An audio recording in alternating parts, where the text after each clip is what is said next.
Panginoon, sa umagang ito, sa araw po na ito, Panginoon, na minatalo po sa amin. Tunay na, Panginoon, na tapat ka, tunay na dakila ka, Panginoon. Lord, bless this day, Panginoon. Lord, sa lahat po, Panginoon, ng maririnig namin, Lord, alam namin, Panginoon, na gustong malamang kami matuto, Panginoon. Lord, maraming salamat po, God. Lord, may we enjoy this beautiful service, O God. Salamat po, God, in Jesus' name. Amen and amen.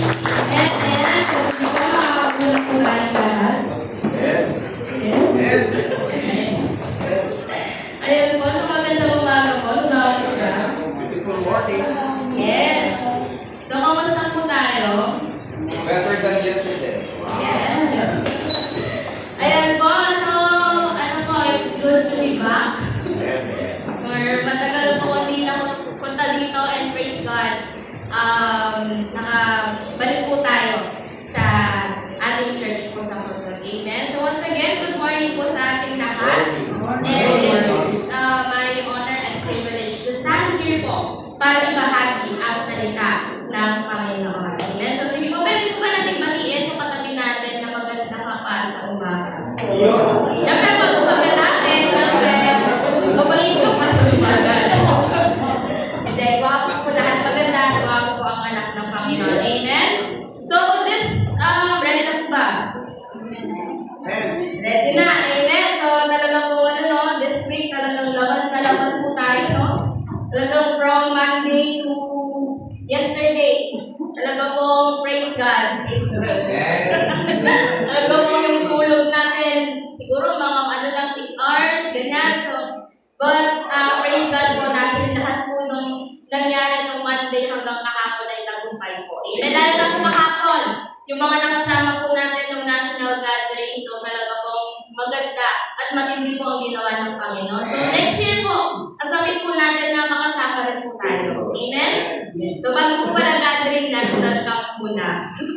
So asamin po natin na dahil maganda po ang ginagawa po ng Panginoon. Lalo na po na nakita po natin yung mga kasama po natin from different chapters, diba? Yung iba taga Pangasinan, sa ibang bansa, sa nagsama-sama po kahapon. And ang ganda po pagmasdan kapag lahat po ng mananampalataya ay sama-sama na nag-fellowship. Amen? So, sige po, simulan lang po natin. So, ano po ulit yung tema natin sa buwan na ito? Amen. Declaring God's faithfulness. So, ito po yung binaba sa ating mga pastors. No? Pero, napaisip po ba tayo na, kasi last month po, di ba, one church, one vision. Tama po. So, napaisip po ba tayo na bakit bigla napunta sa declaring God's faithfulness? Kasi di ba yung last, nakalimutan ka na yun sa September, pero more on ano din siya, parang patungkol din sa church Tama po, tapos itong October, inano palalo na kailangan sa church na kakaisa tayo. Amen? Tapos bigla itong November, biglang napunta tayo sa declaring God's faithfulness. Diba? So, for me po, na alam po natin na malapit na matapos ang 2025. Hindi ko alam. Alam po natin kasi ang araw po na to is November 30. So, last day na po noong November. Dahil bukas, December na. So, ilang days na lang po. Tama? Ilang days na lang. Kaya na yung mga ninong at ninang magtatago na. Diba, ilang days na lang po. Ito na yung parang pinaka-aantay ng bawat isa. Yung Pasko, tapos ilang week, 1 week, bagong taon na. So, talaga pong yung full year po natin talaga pong pinagpala ng Panginoon. I'm sure po lahat ng nagtatrabaho, excited na po next month. Tama? Sino po yung nagtatrabaho dito? Diba? Excited na po tayo next month. Dahil makakatanggap po tayo na yes! Alam niyo na po ay makakatanggap ng 13 month. Tignan niyo na po ha? Tapos yung mga estudyante, yung mga bata, diba? Excited na din sila. Tama po. So lahat po tayo talagang mas nilook forward natin yung December. So balik po tayo. So bakit kaya declaring God's faithfulness? So dito po pina-impress po sa akin ng Lord na from January up until kahapon or even sa oras po na dito, kailangan po talaga na bumalik tayo doon sa parang original design natin is to glorify the Lord. Amen. So naniniwala po ako no na from January hanggang ngayong oras po na to, meron ginawa ang Panginoon sa buhay natin. Meron na po bang magandang ginawa ang Lord sa buhay po natin. So imagine, January hanggang ngayon, di ba? Meron ginawang kabutihan ang Panginoon sa buhay natin na kailangan po talaga na we need to declare His faithfulness no matter what happens. Amen? So ngayon po, ano po yung apat na topics na tinalakay po natin this month? Una po, ano po yung first week natin? Amen. So first week po is great is the faithfulness of God. Second week, the seasons of life. Third week, God of hope and future. And yung last week po, yung nativity or the ultimate declaration of God's faithfulness. Amen? So ngayon po, ang pag-uusapan naman po natin is developing a grateful heart. Amen? Amen po. So, title pa lang po, alam na natin kung saan tayo matutungo. Amen? Alam lang po natin kung ano yung gustong ipahayag or ang gustong i-remind sa atin ng Panginoon. Amen? Amen po. So, ready na po ba? Ready na po. Amen. So, ngayon po, kung tayo po, feeling natin, hindi pa natin nararanasan yung kabutihan ng Panginoon.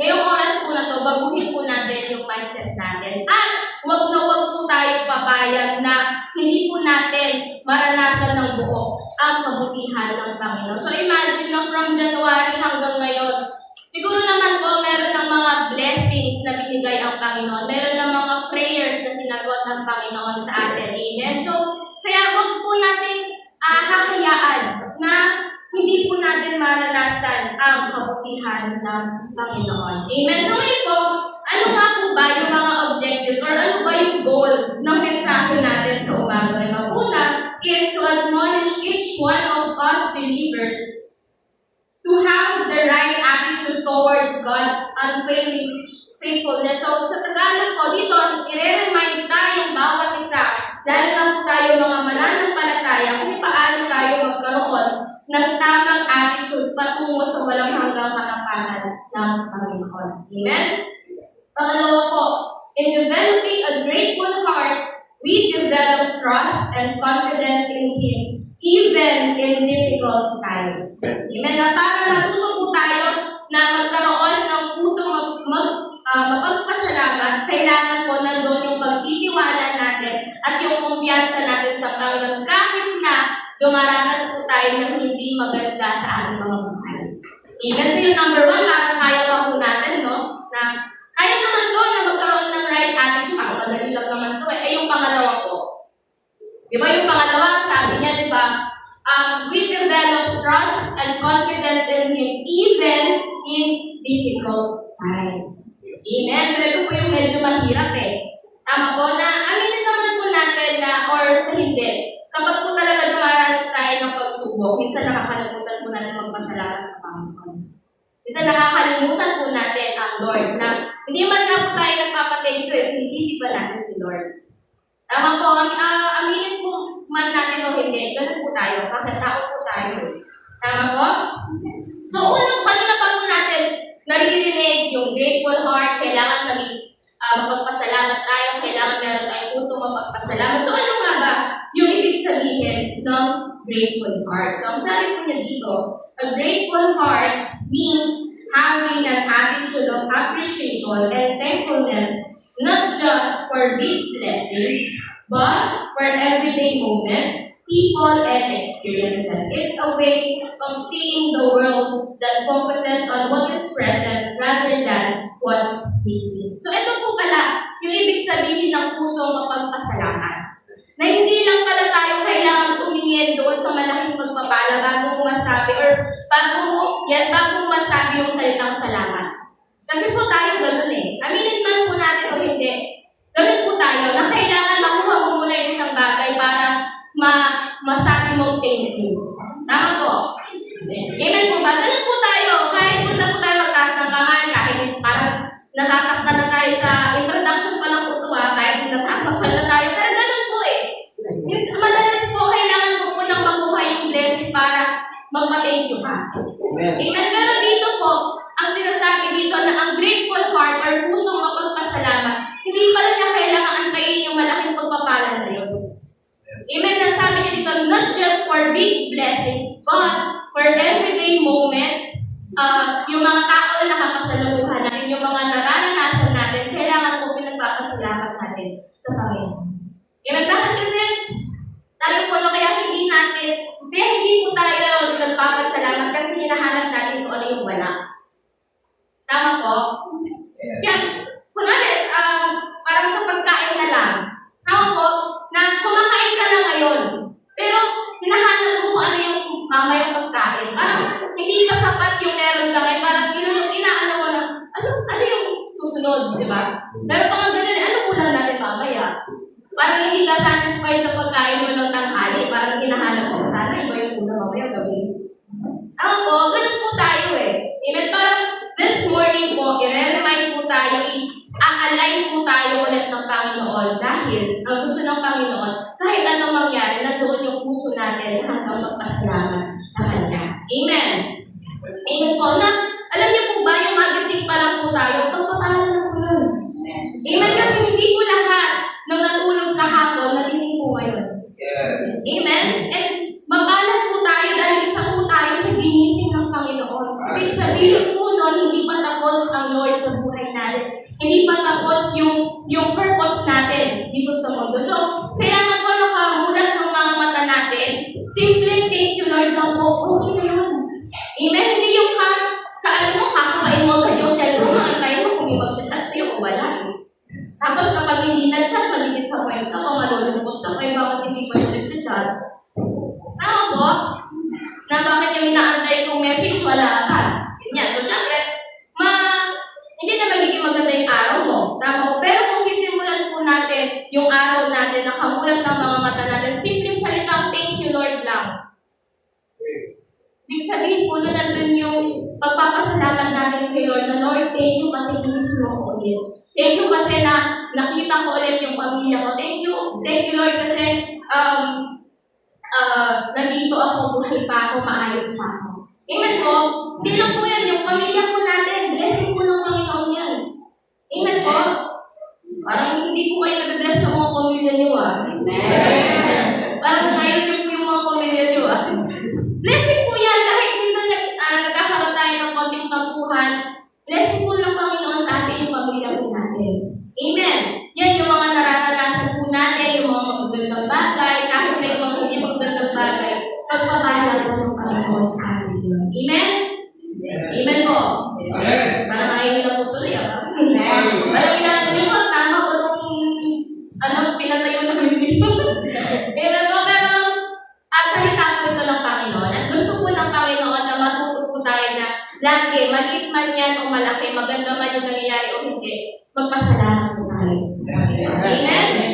So, ngayon po, ang key verse po natin is nasa Ephesians chapter 5, verses 18 to 20. So, sa English po muna ako babasa. So, ang sabi po niya dito, don't be drunk with wine because that will ruin your life. Sabi niya, instead, be filled with the Holy Spirit, singing songs and hymns and spiritual songs among yourselves and making music to the Lord in your hearts. And verse 20, and give thanks for everything to God the Father in the name of our Lord Jesus Christ. Amen. So sa Tagalog po, sabi niya, huwag kayong maglalasing dahil nakakasira ito ng maayos na pamumuhay.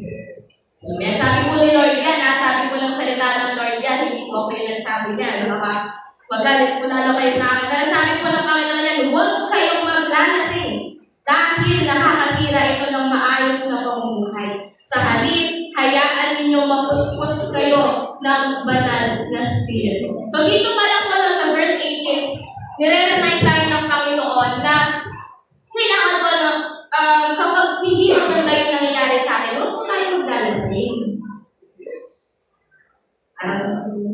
Tahimik po kayo, ayaw nyo na, no? Masakit po ba? Ipino na po ba? Sabi po niya dito, huwag kayong maglalasing. Bakit daw? Dahil nakakasira ito ng maayos na pamumuhay. Amen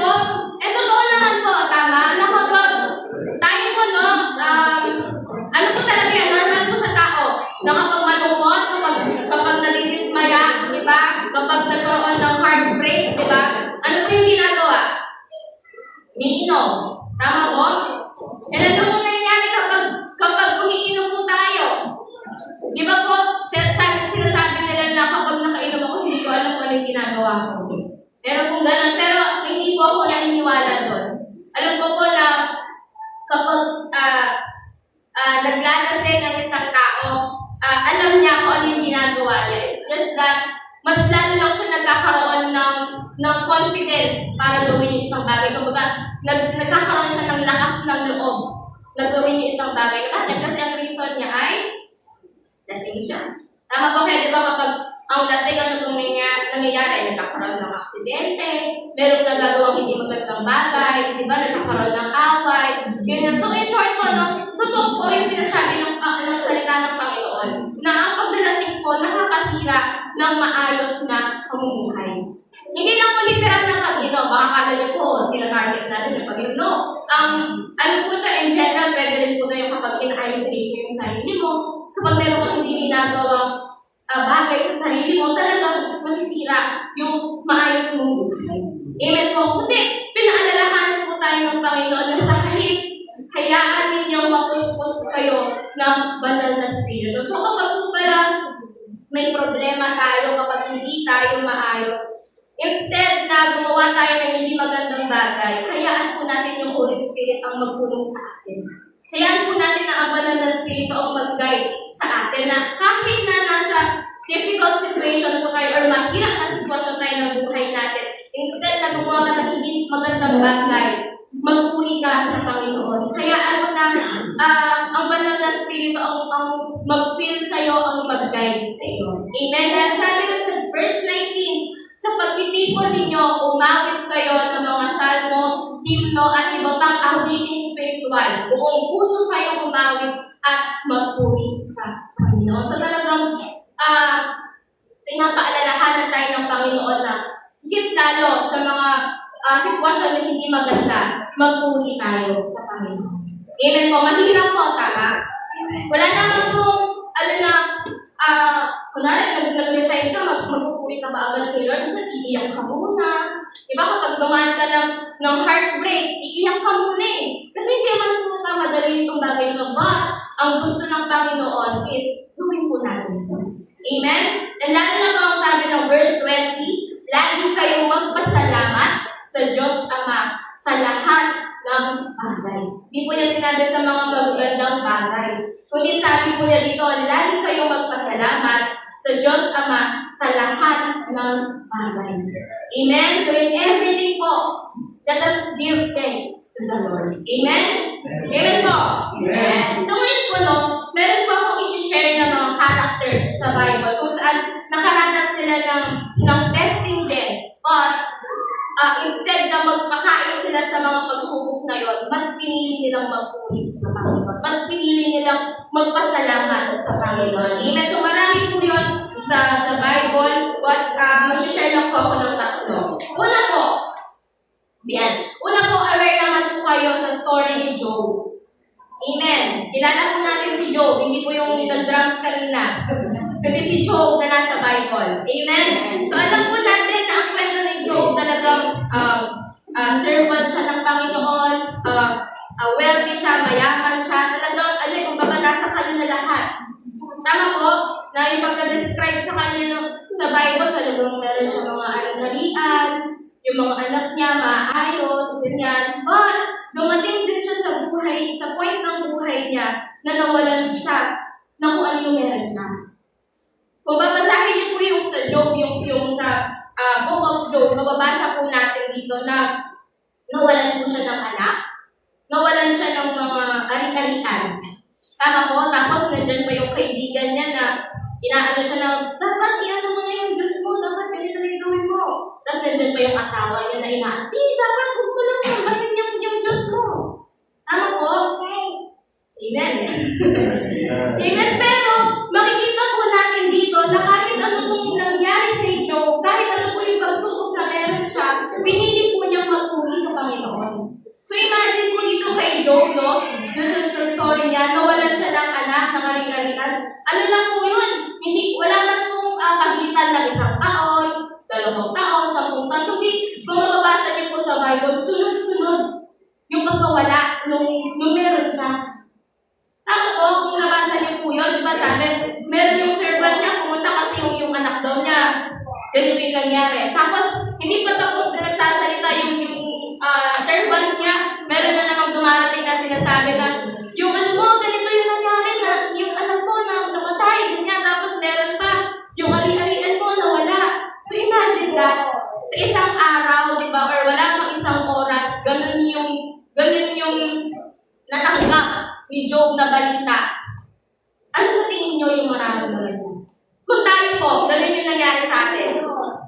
Nasunod-sunod yung, ay, yung sasakyan nyo, ganun yung nangyari, hindi pa tapos, ay, sige nito, na hospital, ganyan. Ay, sige nito, ganyan. Baka bumabalik tayo, tama? Or hindi po baka mababalik po talaga tayo pag sunod-sunod, tama po? Pero, si Job po dito, ganun din yung nangyari sa kanya. Pero, instead na gumawa siya ng hindi maganda, ang ginawa po niya, sabi sa Job chapter 1 verse 21, sabi niya, "Hubad akong lumabas sa sinapupunan ng aking ina, hubad din ako babalik sa lupa. Si Yahweh ang nagbigay, si Yahweh rin ang babalik. Purihin si Yahweh." So instead na gumawa siya ng hindi magandang bagay, ganito yung ginawa niya, lumubod siya at nagpuri siya sa Panginoon. Tayo po ba? Kaya din po ba natin to? Na despite in spite na hindi na maganda yung nangyayari sa buhay mo, naisip mo bang magpuri sa Panginoon? Diba, makapaisip po tayo kasi hindi po madali. Amen? Hindi po madali kapag nandyan na tayo sa sitwasyon na yun. Kaya nga kung hinahanda tayo ng Panginoon. Nang pagdarating tayo sa mga ganitong sitwasyon, huwag po natin kakalimutan magpasalamat. Huwag po natin kakalimutan magpuri sa Panginoon. Kahit na nasasaktan ka, kahit na nahihirapan ka. Amen? Kasi nga po, diba, gaya ng sabi nung so week 2 natin, the seasons of life, diba, hindi naman yan mananatili sa isang season lang. Diba, yung problema mo, hindi naman yan panatinan dyan. Diba? Lilipas din. Kumbaga, malalagpasin din natin kung anong problema na meron tayo ngayon. Amen? Amen po. Amen po. And just like Job, no, yes, nawalan siya ng heart, but God restored everything. More than pa yung binalik ng Panginoon sa kanya. Bakit? Kasi nanatili siya sa Panginoon. Nanatili siyang nagpuri, nanatili siyang nagpasalamat sa Panginoon. Amen? Amen po. Amen. Amen. So number 2, widowed woman na nag-offer ng 2 piso. Sabihin na natin, 2 piso.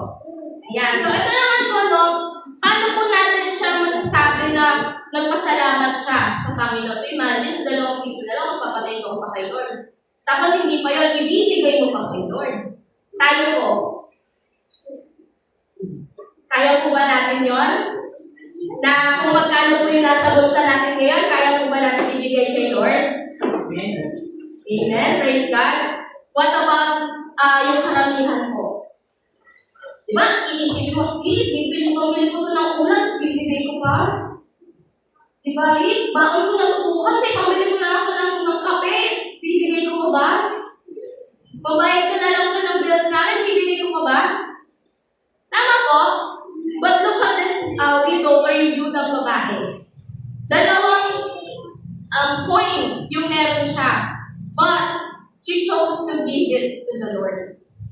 Na kung titignan po natin ang sabi sa verse no, kasi dito sa verse na habang yan, marami po nagbibigay. Parang ganito po yung setup. Marami nagbibigay, si Jesus nasa gitna. Tapos sabi nung okay, magbigay na tayo. Ganyan. So, ang dami pong pumila. Dahil po nagpumila, nagbigay, ganyan. And then, itong babae ito, binigay niya kung ano yung meron na lang siya. So, dito po, no, makikita po natin na itong babae po ito, talagang walang-wala na siya. Talagang mahirap na siya. Bakit? 2 piso na lang yung meron siya. But, instead na gamitin niya yon para sa sarili niya, pinagpasalamat niya yon at ibinigay niya sa Panginoon. Amen? So, dito po no, dapat maging ganito rin po tayo na kung ano po yung meron tayo, dapat po willing tayong ibigay kay Lord. Amen? Amen po. And naniniwala rin po ako dito no, na yung babae nito pinagpala ng Panginoon. Naniniwala po ba kayo na kahit hindi siya sinabi dyan, na direktang sinabi dyan, pero naniniwala po ba kayo na after, or bago pa lang magbigay yung babae itong pinagpala ng Panginoon? Amen. Bakit ang sabi po niya, di ba?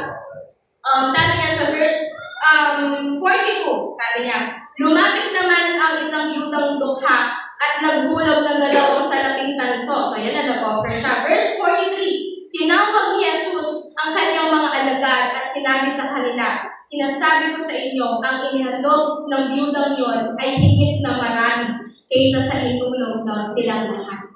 Amen. Sapagkat ang lahat ng nagkaloob ng bahagi lamang ng kanilang kayamanan, ngunit ang ibinigay ng babaeng iyon, bagamat siya'y dukha, ay ang buo niyang ikinabubuhay.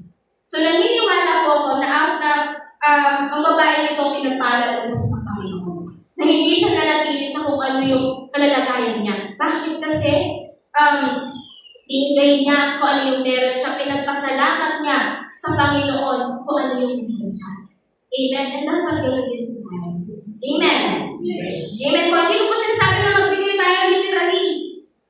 Amen. Na hindi lang, huwag natin ilimit yung sarili na, ano na naman to, usapang ano na naman, usapang pera naman, kailangan ito, no. Sa lahat po ng bagay. Yung kung ano yung meron tayo, ipagpasalamat natin at i-offer natin sa Panginoon. Asahan po ninyo, pagpapalaman kayo. Amen. Amen po. And lastly, ang story ni Paul and Silas. Yan.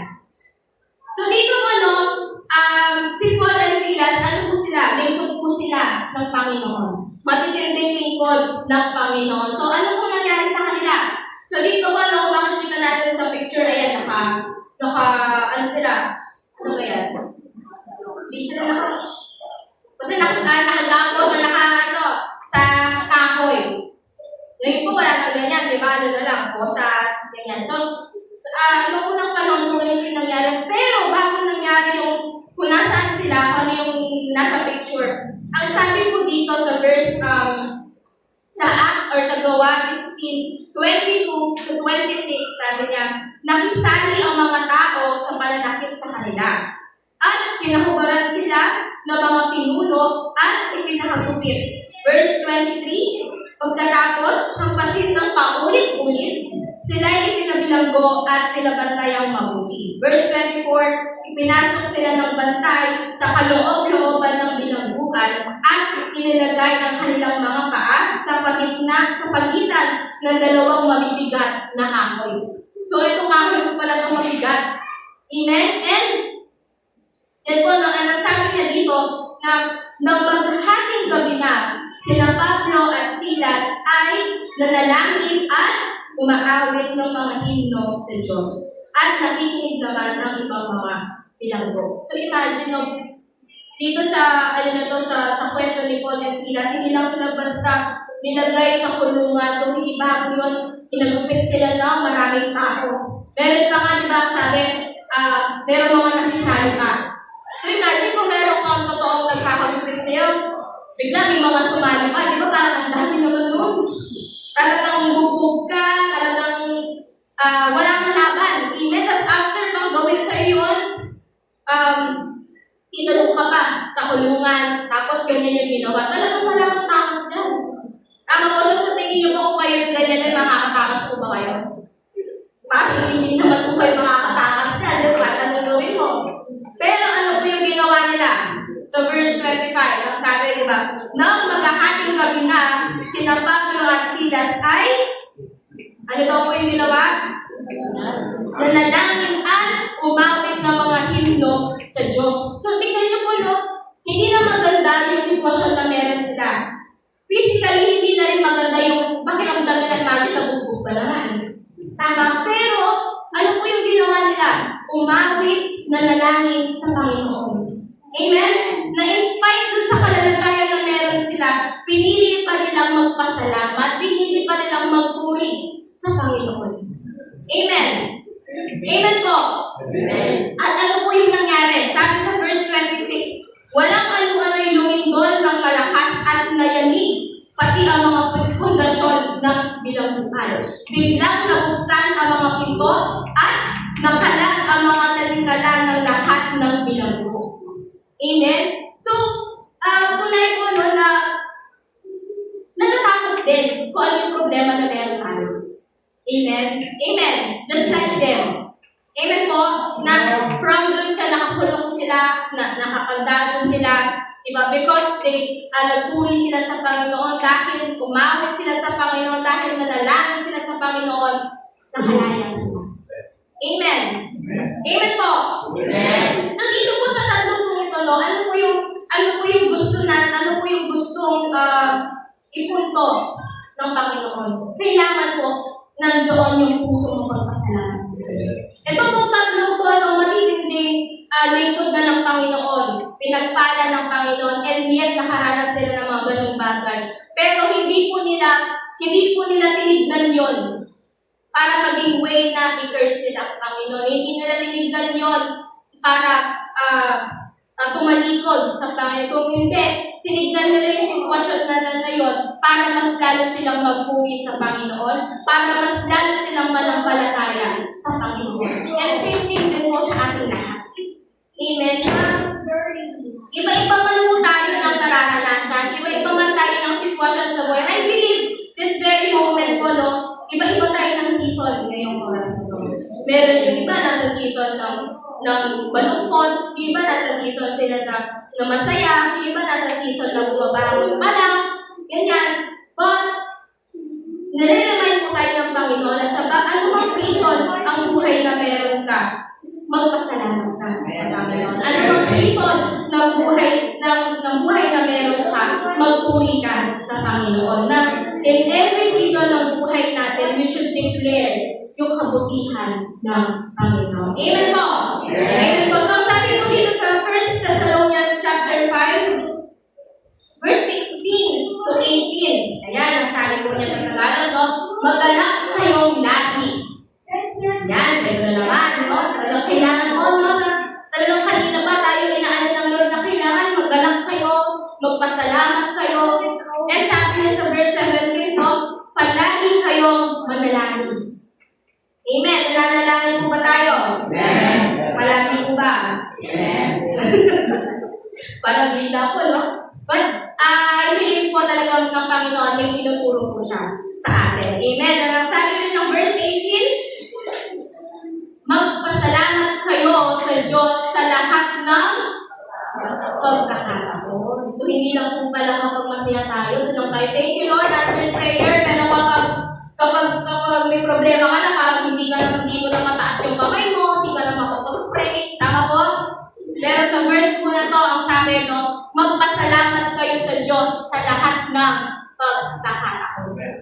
Sa lahat po, mabuti man yung nangyayari sa inyo, o hindi, magpasalamat po tayo sa Panginoon. Amen. Amen po. Kasi yun po yung kailangan natin gawin. Kasi alam niyo po ba, kapag nawala na po tayo sa mundong ito at nasa langit po tayo, wala po tayong magagawin kung hindi magpuri, magpasalamat sa Panginoon. So ngayon pa lang po na nasa mundo tayo, matuto po tayo. Dahil po yung gagawin natin non-stop, praise and worship, non-stop, giving thanks to the Lord sa kabutihan niya. So ngayon pa lang po na nasa lupa tayo, no, matuto na po tayo magpasalamat sa Panginoon. Kahit yung mga maliliit na bagay na nangyayari sa atin, magpasalamat ka. Kasi diba, gaya na sabi kanina, minsan, inaantay natin yung big blessing para makapag-thank you ka.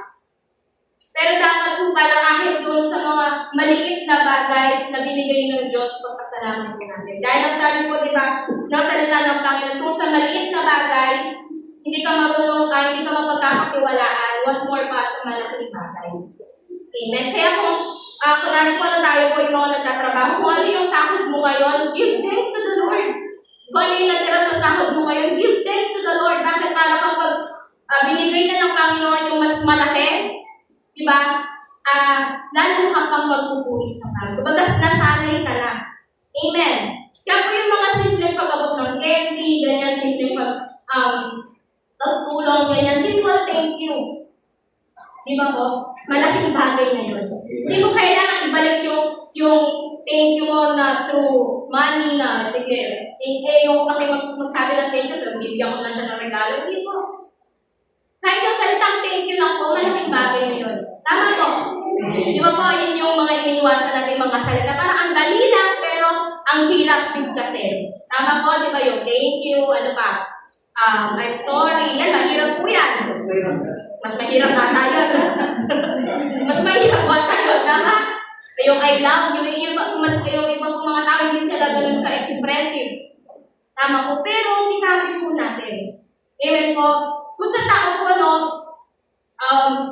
nakakaya po natin gawin yun na magpasalamat tayo, humingi tayo ng tawad, dapat po lalo gawin natin yun sa Panginoon. Amen.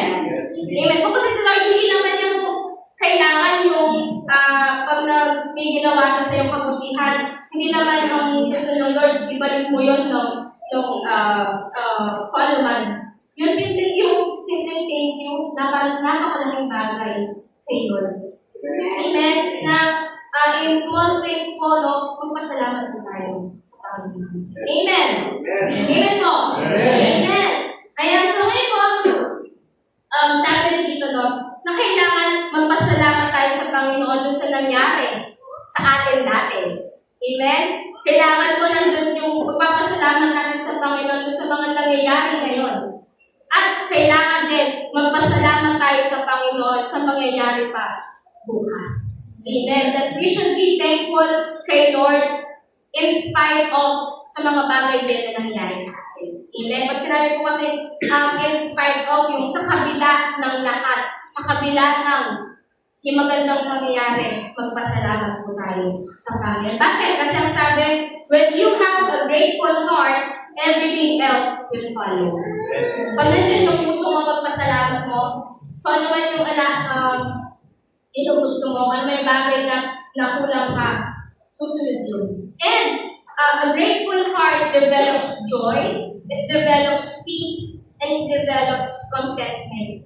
Amen? Na kapag magpasalamat ka talaga yan, yung kapayapaan nasa puso mo, nasa iyo, yung kagalakan, yung nasa iyo, at yung pagiging kontento mo, makukuha ka. Kasi you have a grateful heart. Amen? So, we all know that gratitude is an attitude. So, kailangan po, isama natin yun sa mga character, sa mga ugali na meron tayo, yung matuto tayo magpasalamat.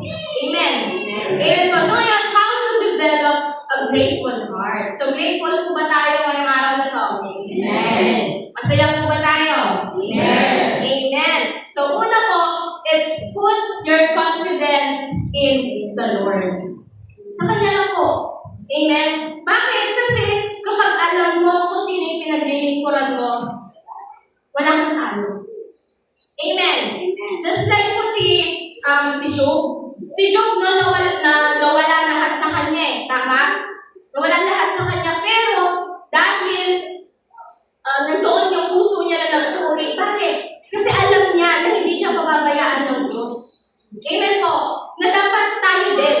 Amen na hindi man maganda yung mangyari sa atin, pero dahil alam mo kung sino yung pinaglilingkuran mo, alam mo kung sino yung Diyos mo, then, nandun yung puso mo magpasalamat. Bakit? Kasi nandun yung confidence mo na kahit ano mangyari, hindi ka mababayaan ng Panginoon. Amen po? Amen po ba? Amen. Amen na. Ayun na, kapag alam mo kung sino yung pinaglilingkuran mo, hindi ka mangangamba. Kapag alam mo, kapag kilala mo kung sino yung may control ng buhay mo, hindi ka mag-doubt. Kapag alam mo kung sino yung in charge sa lahat ng bagay, hindi ka mag-aalala. Bakit? Kasi yung confidence mo nasa Panginoon. Na naniniwala ka na yes, hindi man maganda yung sitwasyon ko ngayon, pero dahil ang confidence ko, dahil ang tiwala ko kay Lord, alam ko matatapos at alam ko hindi ako mababayaan ng Panginoon. Amen po? Amen po? Amen. So dapat kung ganun tayo, nandun yung confidence natin sa ating Panginoon. Amen? And then number 2, learn to be content. Or matuto tayong maging contento. Kasi po ang kalaban ng grateful heart ay ang pagiging hindi ka marunong makontento. Amen? Na, kasi diba kapag hindi ka marunong makontento, hinahanap mo lagi kung ano yung nawawala. Tama? Na binigyan ka ng 1,000, ganyan. Hinahanap mo, sana 2,000 yung binigay sa akin. Parang hindi ka makontento kung ano yung meron ka. Tama? Eh dahil doon, hindi mo nagagawang magpasalamat. Bakit? Kasi, nag-aay ka pa kasi hinahanap mo kung ano yung wala. But, God is reminding us, para pala magkaroon tayo ng puso mapagpasalamat, kailangan marunong ka rin makontento. Amen. Yes, hindi po masamang mangarap, hindi po masamang maghangad. Tama po, lahat po tayo may pangarap. Amen. And maganda po yun kapag may pangarap ka. Mahirap po pag wala may pangarap. Amen. So maganda po na may pangarap tayo, maganda na may inaay tayo. Pero kung ano yung binigay ng Lord sa sitwasyon na to, matuto kang maging kontento. Amen. Na wag mo ano lang, ba't ganito na yung binigay mo, Lord? Di ba dapat ganito? That po hindi. Amen. Kung ano yung binigay ng Panginoon sa atin ngayon, ipagpasalamat mo natin. Amen. Bakit kasi, kaya siguro hindi pa binibigay ng Lord yun kasi hindi pa ready yung puso mo para tanggapin yung pagpapala na yun. Say for example, no, kung binigyan mo ng hindi pa binibigay ni Lord yung $1 million mo. Kasi baka hindi mo alam kung ano yung gamitin. Baka pag dumating yun, baka bilhin mo, ilan ba yun? 34 na luxury cars yung bilhin mo. Nabibili ka ng kotse dahil sa payo. Di ba parang hindi mo alam kung ano yung gagawin mo, bakit kasi hindi ready yung heart mo. Kaya siguro hindi pa binibigay ng Lord yung mga prayers natin because hinahanda pa ni Lord yung puso natin. Kaya kung ano yung binigay sa atin ng Lord, di ba? Kami meron tayo ngayon, ipagpasalamat po natin sa Panginoon. Dahil kapag ready na yung puso mo, kapag alam ng Diyos na it's time na, go signal na ibibigay ko na to, then magiging matatanggap mo siya ng maayos. May enjoy mo siya ng maayos. Bakit? Kasi doon sa maliit na bagay, di ba, na kontento ka, kapag ready ka na, ibigay ng Lord ko ano yung pinapanalangin mo pa sa Kanya. Amen. So, huwag po natin hanapin kung ano yung nawawala, kung hindi mag-focus po tayo so kung ano yung meron tayo ngayon. Amen po. Bakit? Kasi, ang kalaban po ng pagiging or pusong mapagpasalamat po na yung mga disappointment po natin. Kapag nag-disappoint po tayo, ayan, hindi na po tayo nagpapasalamat. Bakit? Kasi wala, disappointment ka na. Second is, yung hindi ka kontento. Amen. And yung pangatlo is nandun yung inggit natin sa ibang tao. Amen. So, iwasan po natin yung mga bagay na yun. Amen. Na kapag ipapasok ng kalaban sa inyo, ganito, pero ikaw wala. I-review po natin ito. Kasi hindi po magandang attitude. Yun. Amen? And sabi po dito, no, na, alam niyo po ba, na ang pundasyon ng pagiging kontento is yung puso mo pagpasalamat. Kailangan po lagi na ang contentment po, kasama po yan sa susi para mas lalo po tayo magpasalamat. Kailangan nandiyan po yung puso na mapagpakumbaba tayo, yung puso na kontento tayo. Amen. And number 3, constantly choose to praise the Lord. Amen. Sabi po dito, pag constant, hindi po ito nababago. Yes, amen. Amen. Di ba tayo po, di ba kapag nangako tayo, minsan pumapalya, minsan hindi natin nagagawa, ganyan. Pero dito po lang sabi ng constantly choose to praise the Lord. Amen. Na sa bawat sitwasyon ng buhay natin, piliin po natin magpuri sa Panginoon. Yes. Kahit marami tayong dahilan, diba, marami tayong mga excuses, piliin mo pa rin magpuri sa Panginoon.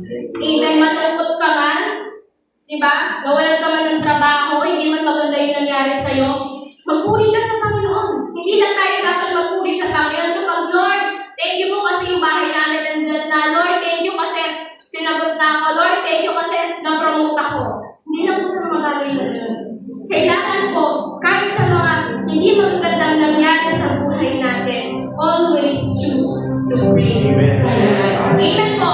Amen po. Yes, we have a lot of reasons para mag-excuse. We have a lot of reasons para hindi magpuri sa Panginoon. Bakit kasi tao tayo eh. Ganyan. Pero, alam niyo po ba yung everyday ng buhay natin, lagi po tayo maghanap ng rason para purihin. Lagi po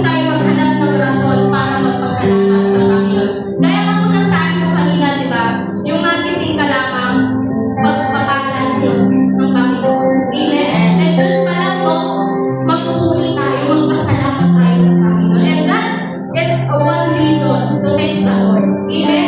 Then, yung ibang mga bagay, it will follow them. Amen po. Amen. And, ang sabi po dito, sa Romans chapter 8, verse 28, Amen. Hallelujah. sabi po na dito, no? Lagi po natin narinig ito, diba? Lagi po natin nababasa, lagi binibigay na advice sa atin. Pero ang sabi po na dito, no? And we know, dito pa rin po kayo tayo. Dapat alam po natin. Amen. And alam natin to, amen, na the moment we accept the Lord, the moment na tinanggap mo si Lord, the moment na pinili mo maglingkod sa Panginoon, alam mo dapat to. Amen. Ang sabi niya dito, di ba? And we know that all things work together for good. Amen. Amen po. Di lang natatapos doon.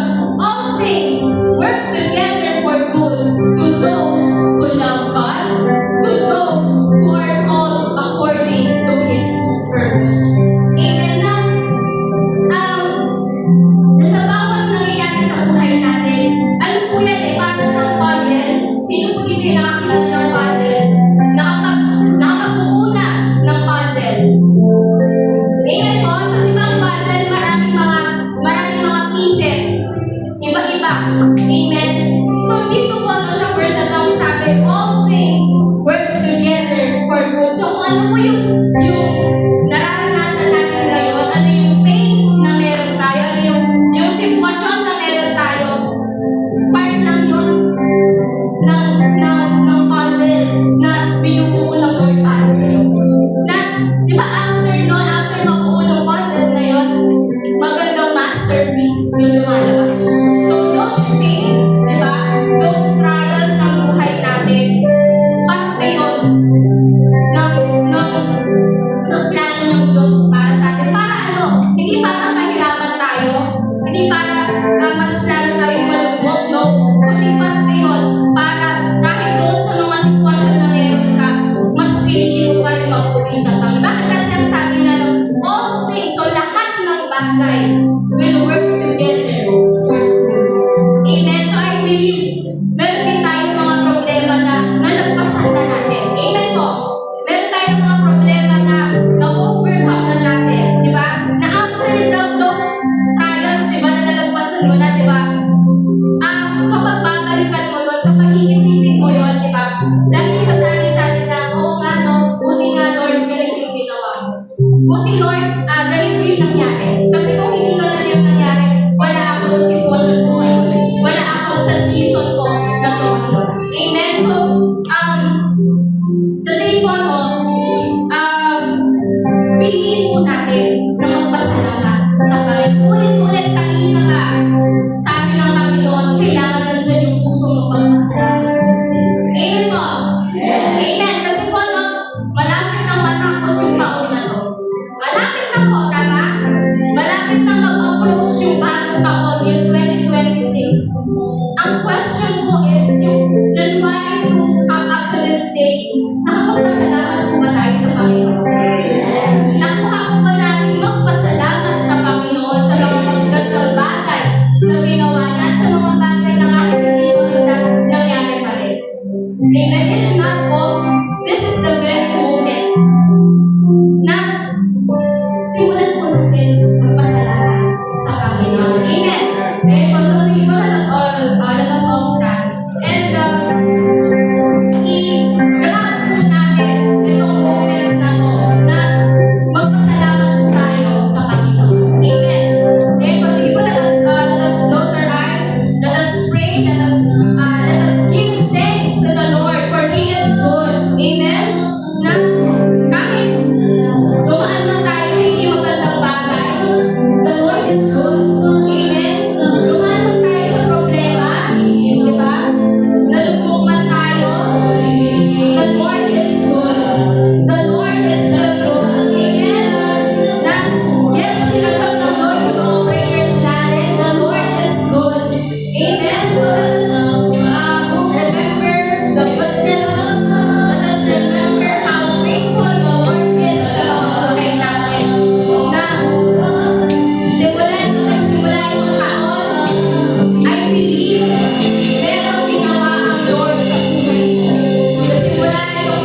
sa ating mga buhay. Huwag tayong papayag na hindi mahayag sa bawat buhay ninyo ang katapatan ng Diyos. Tandaan natin ang buhay, lagi natin isipin. May mga sitwasyon tayo na talagang hindi natin kontrolado. Minsan gusto natin ganito ang mangyari. Pero alam niyo po mga kapatid, let God. Let God. No. Let God. Hayaan mo ang Diyos ang kumilos. Kasi kung kapag ang Panginoon natin ang kumilos sa ating buhay, He is faithful. He is faithful. Bakit? Kasi tapat siya na nangako sa atin. Napakaraming promises ng ating Panginoon, 7,000. Ang dami ko. Kahit isa man lang doon, panghawakan ko. Kapatid, naniniwala ako, makakaya ko yan. Kristiyano man o hindi, tandaan natin, hindi pa kayo accepted sa mga pagsubok. Katambal lang mo ng buhay na isang tao pagsubok. Ang maganda lang doon, kapag naunawaan mo na may isang Diyos pala na napakatapat sa kanyang pangako sa ating buhay, doon mo marirealize na may kasama ka palang lumalaban. Amen po ba? Kasi maraming tao totoo yun eh. Akala nila tapos na, hindi po hanggang nabubuhay ka, hindi pa tapos ang Diyos. Yes, faithful. Tandaan natin yan. Huwag tayong tatanggap sa mga salita na hanggang yan na lang tayo. Yes. Hanggang dito ka na lang. No? Do not buy that word. Kapatid, habang nandito ka sa mundong ito, hindi pa tapos ang Diyos. Sabi na sa Romans 8:28, in everything, God is working. Kumikilos ang Diyos. Sometimes tahimik ang Diyos kapag may pinagdadaanan tayo. Bakit? Para matuto tayo mga kapatid. Amen po? Pero hindi ibig sabihin gusto niya yung pinagdadaanan mo. Hindi ibig sabihin pinabayaan ka ng Diyos. Minsan, mahihintulutan ng Diyos sa makasakit ka. Minsan, mahihintulutan ng Diyos na magdamdam ka. Madapa ka, manghina ka. Lahat ng mga bagay na hindi maganda. Minsan, God will allow that. Para ano? Para magtiwala ka sa Kanya. Nang sa ganun, kapag dumating ka sa point ng buhay mo na wala ka ng ibang pinagkakatiwalaan kundi ang Diyos na lang, His faithfulness, His faithfulness, makikita sa buhay mo ang katapatan ng Diyos. Salamat po sa ating napakagandang mensahera na nagbahagi ng salita ng Panginoon sa umagang ito. Palakpakan po natin ng Panginoon sa before we close, hindi tayo mapayag na uuwi tayo na hindi natin na ipag-pray yung ating mga VIP. Amen po? Please, kahit pumunta dito sa ano, we will pray for you and we want you to know na mahal po kayo ng Panginoon. Pray. Nandito po ka lang gawin mo. Salamat sa Panginoon at yung aking pinsan, ang kanyang pamilya. At ang panganay na kapatid po nila Sister Stephanie at ni Brother Hernandez ako. We have the reason to stand. Amen. Kahapon po, ang sabi ko ni Pastor Max, those who want to be saved, pumunta sa harapan. Alam niyo po, hindi ko po alam yung sinasabi ng buong, pero sabi ko, gusto kong masaya. Ibig sabihin, gusto kong ituloy kung ano man ang pinapagawa ng Panginoon. Kaya, kapatid ko, mahal na mahal kayo ng Diyos. Walang aksidente, bakit na sa Panginoon. And I know na may malaking plano ng Panginoon sa inyo. Pwede bang itaas natin ang ating mga kamay sa kanila? And lastly, our heads there. Father in heaven, salamat sa kanilang buhay na kung saan ikinasihan. Dalangin ko ay pagpalain mo sila. Saan man sila mapunta? Saan mo man sila dalhin? Dalangin ko ay nandun ang protection mo. Dalangin ko ay nandoon ng katapatan, kapahayagan ng mga salita mo ay patuloy na makita sa kanilang buhay. Salamat. Kami po ay naging galak sa oras na ito dahil nakasama mo namin sila. We pray na yung mga pangako mo ay makayag sa kanilang buhay. Dalangin namin na ang mabuong nilang gagawin. Dalangin ko ay magtagumpay mo sila. Salamat, Panginoon Diyos. Ang patuloy na papahayag namin sa kanila, ang kapahayagan ay maranasan po nila ang mga magagandang bagay na nalula sa iyo. Ilayo sila sa lahat ng uri ng kapahamakan. Salamat, Panginoon Diyos. ang aming panalangin sa pangalan ni Lord Jesus. Amen. Itaas mo na ang aming mga kamay. Panginoon, nandito ang aming mga kamay na sumusunod sa iyo. At patuloy na itinatapang-tiwala ang aming buhay sa iyo. At patuloy na nagtitiwala na hindi mo iiwan, hindi pababayaan natin. Mga kapatid ko, tanggapin natin ang pagpapala ng Diyos, pag-alingan, kalakasan, proteksyon, biyaya sa ating pamilya. Pag-alingan na kung saan ang Diyos ang nagbibigay nito, ang gawin po natin lahat ito. Umayan po tayo na may hindi sa ating mga natin ang pinangahawakan ang libo-libong pangako ng Diyos na kailanman ay hindi na naiiwanan, kundi sasamahan niya hanggang sa dulo ng daigdig. Sa pangalan ng Ama, ng Anak at ng Banal na Espiritu Santo, tayo natin sa atin.